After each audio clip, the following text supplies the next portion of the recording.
Assalamualaikum warahmatullahi wabarakatuh. Perkembangan terbaru ya.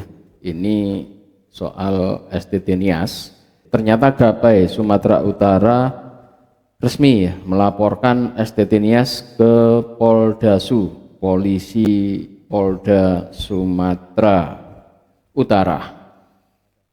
Bagaimana beritanya? Ini ditulis pada hari Jumat kemarin, tanggal 22 November tahun 2024. Medan, pengurus Gerakan Anti Penistaan Agama Islam atau Gapai Sumatera Utara kembali menyambangi SPKT Poldasu. Kali ini pada hari Jumat tanggal 22 November sekitar pukul 15.30. Kedatangan Gapai Sumatera Utara untuk melaporkan Sekolah Tinggi Teologi STT Nias yang diduga telah melakukan penistaan terhadap ajaran Islam melalui kurikulum pendidikannya. Dalam pelaporan kali ini, Wirsal selaku pelapor turut didampingi oleh beberapa orang kuasa hukum, di antaranya Ade Lesmana SH dari tim pembela ulama dan aktivis TPUA Sumatera Utara serta Ustadz Rahmat Gustin S. Sarjana Ekonomi selaku Ketua Gapai Sumatera Utara.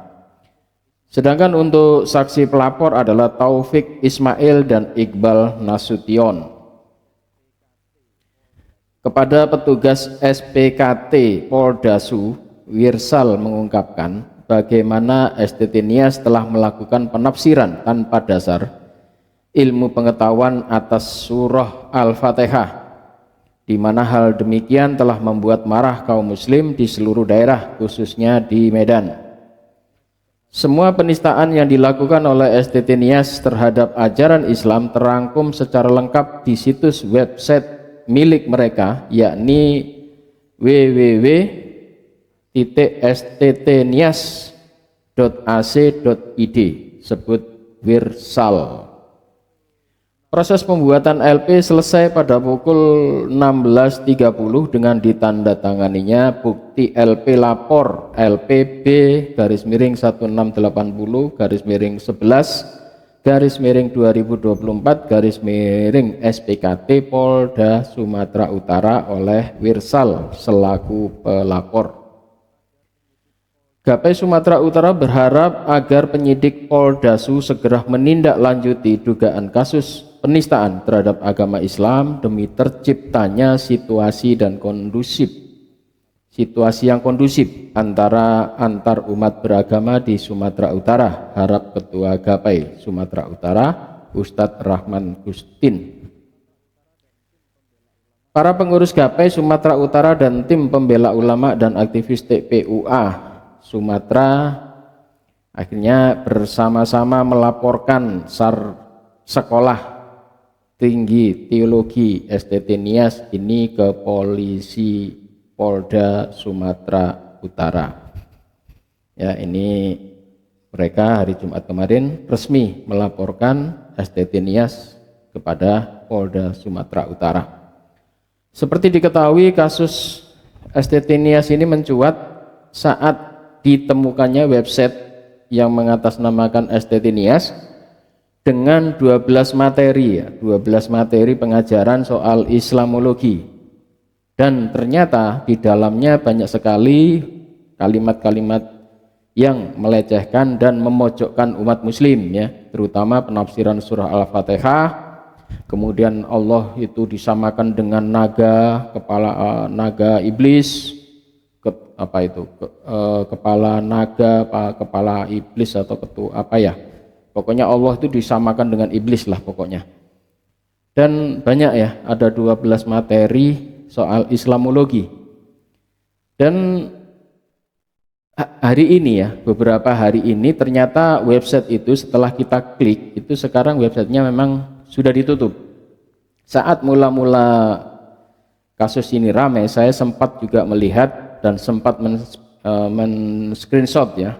Bahkan saya juga sempat mendownload 12 materi tersebut. Kemudian 12 materi itu pertama-tama dihilangkan. Setelah materi itu dihilangkan, beberapa hari kemudian karena semakin santer diberitakan di mana-mana, banyak orang yang mengangkat di channel-channel YouTube-nya, akhirnya konten ini pun akhirnya ditutup. Nah, sebelum penutupan konten ini sempat mereka sudah memberikan sebuah klarifikasi. Sekolah Tinggi STT Nias ini membuat klarifikasi yang membantah. Kami dari keluarga besar Sekolah Tinggi Teologi Nias, kami memberikan klarifikasi yang ada di media sosial, baik di YouTube dan juga di TikTok, yang menyebutkan STT Nias menista agama lain. Maka pada hari ini, Sabtu 16 November 2024, pukul 11.35, kami nyatakan bahwa satu, STT Nias tidak pernah mengajarkan materi yang telah viral di media sosial kepada seluruh mahasiswa STT Nias. Dua, STT Nias tidak pernah mengupload seluruh bahan ajar di website STT Nias. Tiga, kami nyatakan bahwa gedung yang viral dan jas alma mater mahasiswa yang ada di YouTube dan juga di TikTok yang menyatakan bahwa STT Nias menista agama, kami nyatakan dengan tegas bahwa itu bukan gedung kampus STT Nias dan itu juga bukan jas alma mater mahasiswa STT Nias. Empat, setelah kami membuat klarifikasi ini, maka pihak kampus akan melaporkan kepada pihak yang berwajib karena kami merasa sangat dirugikan. Mereka membantah bahwa website itu bukan website mereka, dengan dalih di sana gedungnya bukan gedung itu. Kemudian jas alma mater yang dipakai di dalam website itu bukan alma mater mereka.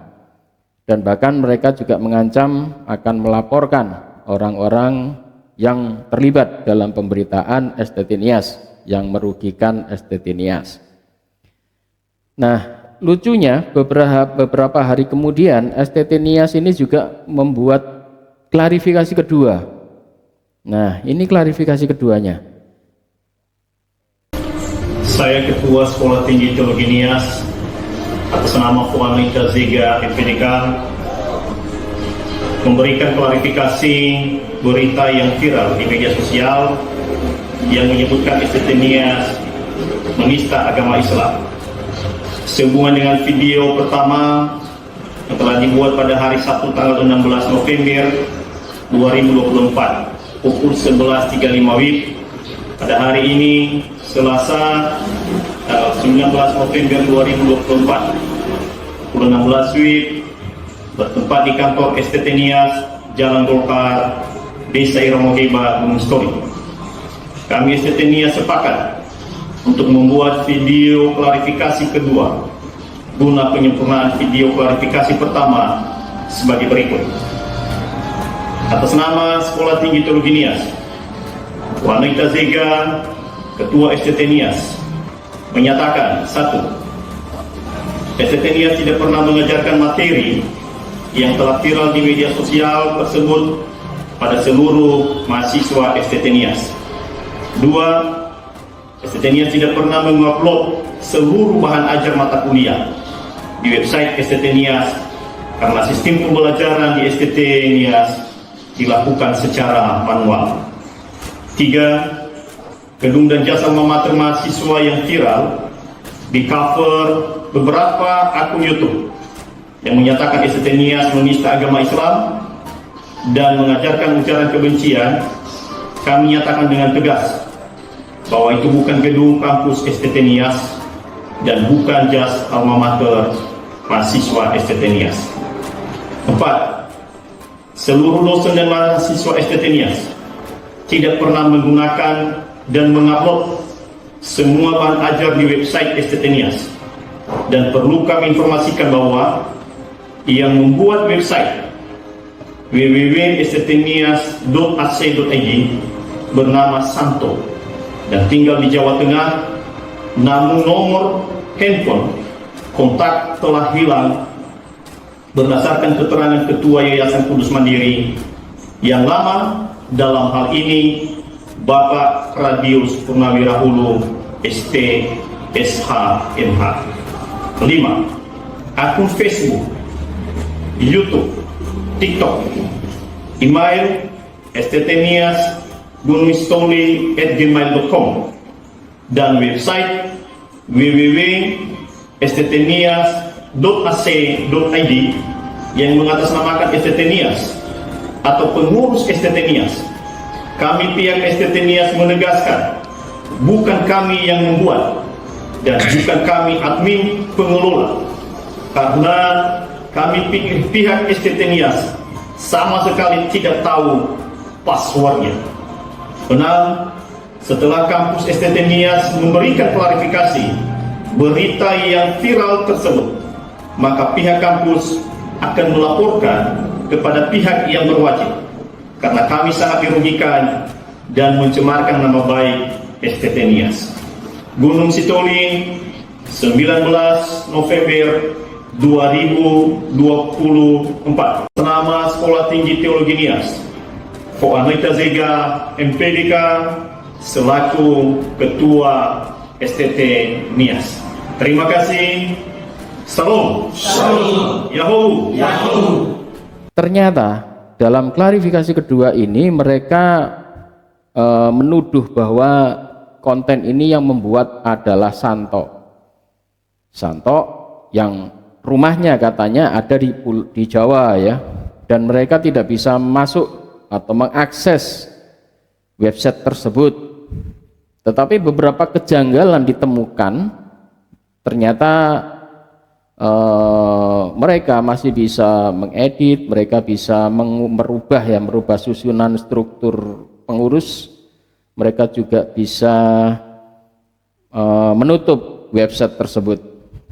Jadi ini semakin rumit ya. Mereka mengatakan bahwa ternyata ini website liar, dengan kata lain liar ya. Jadi dia tidak mengakui, pokoknya tidak mengakui sama sekali itu website mereka. Dan mereka mengatakan yang membuat adalah Santo. Siapa Santo ini? Ini yang bikin repot ya akhirnya. Dan banyak orang geleng-geleng kepala, ini maksudnya gimana?